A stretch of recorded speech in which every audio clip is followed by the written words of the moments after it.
Class में विषय लेकर आए हैं रस।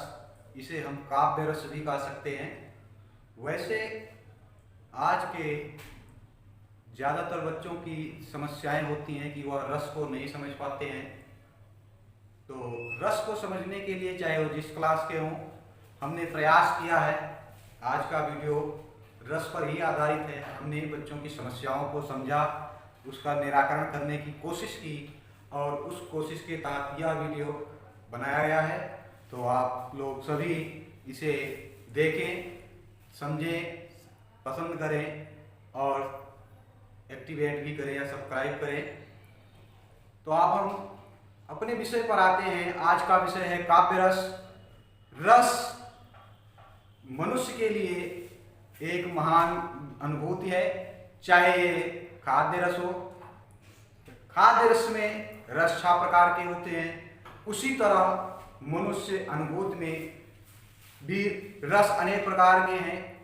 तो रस शब्द की उत्पत्ति संस्कृत से मानी जाती है। संस्कृत में कहा गया है रसस्यते असो इति रसा, रसस्यते असो इति रसा। रसस्यते जिसका आस्वादन किया जाए, सेवन किया जाए, असो वह होता है रस। जिसका सेवन किया जाए वह रस होता है। ये तो हुई बात संस्कृत भाषा की। हिंदी साहित्य में सबसे पहले भरत मुनि ने अपने ग्रंथ नाट्यशास्त्र में बताया कि विभावानुभाव व्यभिचार संयोगाद रस निष्पत्ति। विभावानुभाव व्यभिचार संयोगाद रस निष्पत्ति। विभाव, अनुभाव, व्यभिचार के संयोग से रस की निष्पत्ति होती है। विभाव, अनुभाव और व्यभिचारी भाव के जुड़ने पर या संयोग पर रस उत्पन्न होता है। इसी को आचार्य विश्वनाथ ने अपने साहित्य दर्पण में बताया कि वाक्यम रसात्मकम काव्यम। वाक्यम रसात्मकम काव्यम, यानी रसात्मक वाक्य ही काव्य है। तो नीरस या रसहीन वाक्य को हम काव्य नहीं कह सकते हैं। तो रस का महत्व है कि जिस प्रकार शरीर में आत्मा का वास होता है तभी शरीर महत्वपूर्ण माना जाता है, उसी तरह बिना रस के काव्य नीरस माना जाता है, प्राणहीन माना जाता है। यानी जो महत्व आत्मा का शरीर में है वही महत्व काव्य में रस का है। रस एक भावात्मक है, भाव पर आधारित है।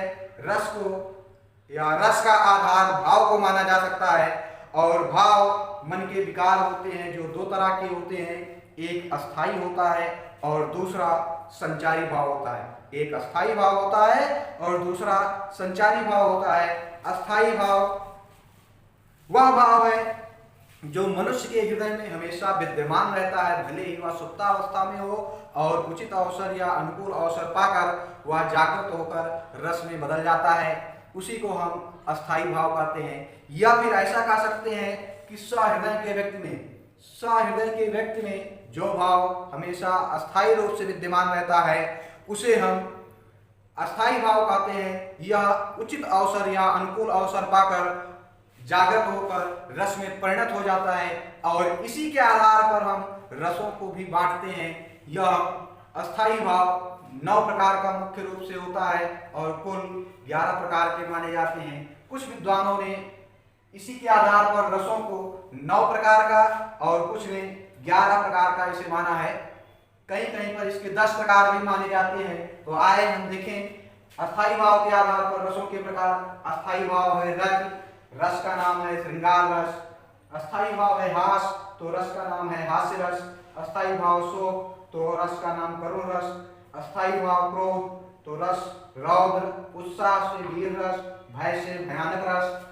आश्चर्य से अद्भुत रस। जुगुप्सा जिसमें ग्लानि या घृणा आदि होती है उसमें विभत्स रस। निर्वेद जिसमें कोई भाव ना हो वहां शांत रस।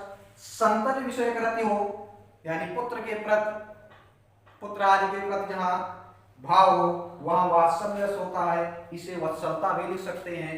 देव विषय कर जहां ईश्वर के प्रति भक्ति हो वहां भक्ति रस होता है।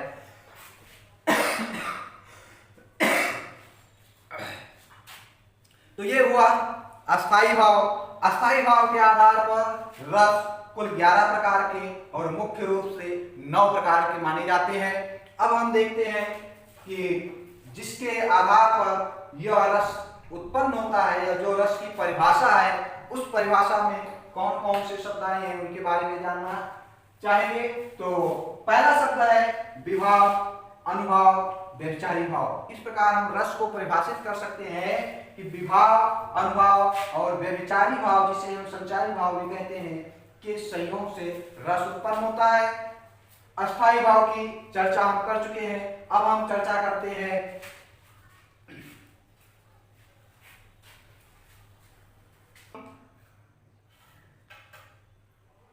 विभाव।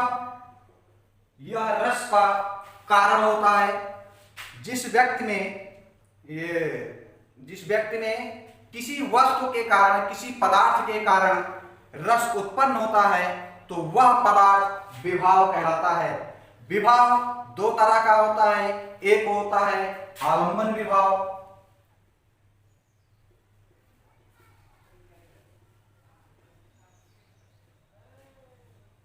और दूसरा होता है उद्दीपन विभाव।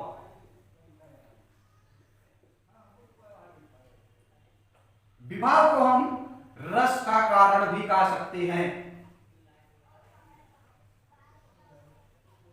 आलंबन विभाव जिसमें रस उत्पन्न होता है और जिससे रस उत्पन्न होता है वह दोनों चीजें होती हैं, यानी जिसके कारण जिसमें रस उत्पन्न हो वह आलंबन विभाव कहलाता है। इस आधार पर आलंबन के 2 भेद हुए। एक हुआ आश्रय,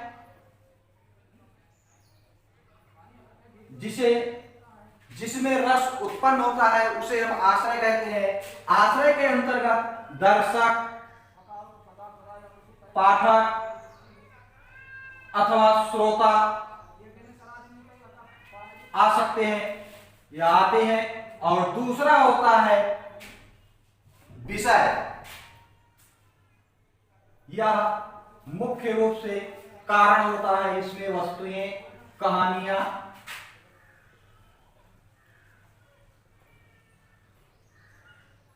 आदि हो सकती हैं।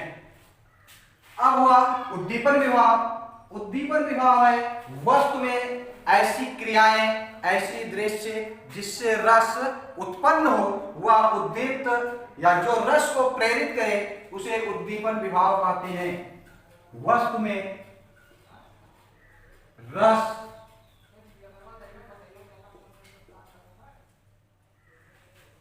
प्रेरित करने वाले भाव,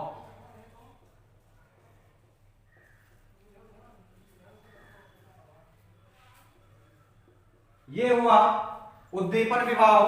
अब परिस्थितियां आती है कि विभाव के बाद एक होता है अनुभाव। तो अनुभाव किसे कहते हैं? अनुभाव होता है जो विभाव के बाद उत्पन्न हो। अनुपसर्ग, विभाव को हम भाव भी कहते हैं। भावों के बाद जो परिस्थितियां होती है उसे हम अनुभाव कहते हैं। यह वस्तु को देखने के बाद आश्रय में उत्पन्न चेष्टाएं होती हैं। वस्तु को या किसी दृश्य को या किसी कहानी को पढ़कर जो आश्रय में यानी दर्शक, श्रोता अथवा पाठक में जो शारीरिक परिवर्तन होते हैं, शारीरिक क्रियाएं होती हैं, मानसिक क्रियाएं होती हैं, उन्हें हम अनुभाव कहते हैं। यानी आश्रय की चेष्टाओं अथवा रस की उत्पत्ति को पुष्ट करने वाले भाव जो विभाव के बाद उत्पन्न होते हैं उसे हम अनुभाव कहते हैं। जैसे शेर को देखकर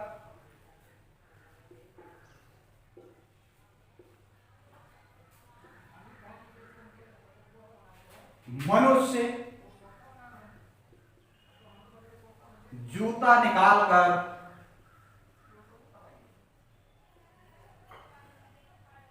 भागा, यह जूता निकालना अनुभव हुआ, जूता निकालना अनुभव हुआ।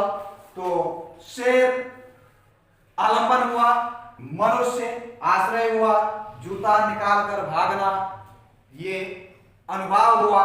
और इसी तरह दूसरी परिस्थितियां है, या कह सकते हैं कि ये तो शारीरिक क्रियाएं हुई। अगर मानसिक क्रिया हो तो इस तरह अनुभव के 4 प्रकार हैं। एक होता है कायिक अनुभव,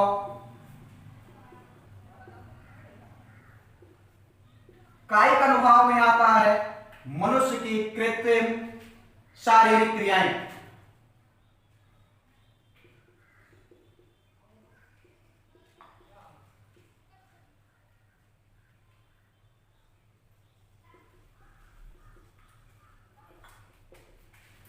दूसरा होता है मानसिक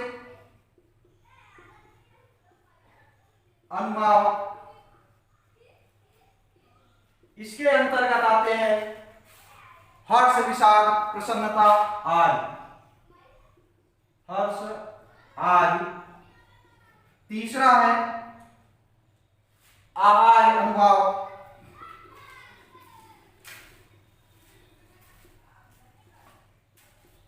यह वह क्रिया है जिसमें मनुष्य दूसरों को देखकर रस की उत्पत्ति होने पर विभिन्न प्रकार की वेशभूषा धारण करता है, नकल करता है या नकल करके वेशभूषाएं बनाता है।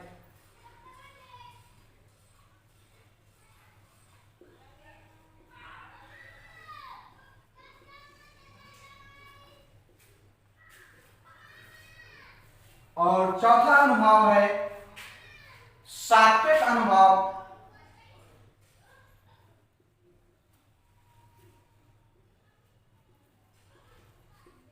इसमें शरीर के अंदर होने वाली, अपने आप होने वाली क्रियाएं आती हैं, जैसे पसीना छूटना,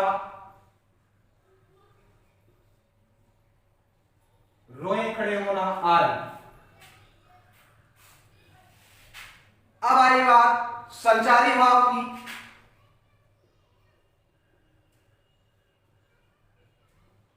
संचारी भाव या व्यभिचारी भाव वे भाव होते हैं जो प्रत्येक रसों में टहलते रहते हैं। ये पानी की तरह, पानी के बुलबुले की तरह उत्पन्न होते हैं और तुरंत समाप्त हो जाते हैं। इसीलिए यह अत्यंत अल्पकाल के होते हैं।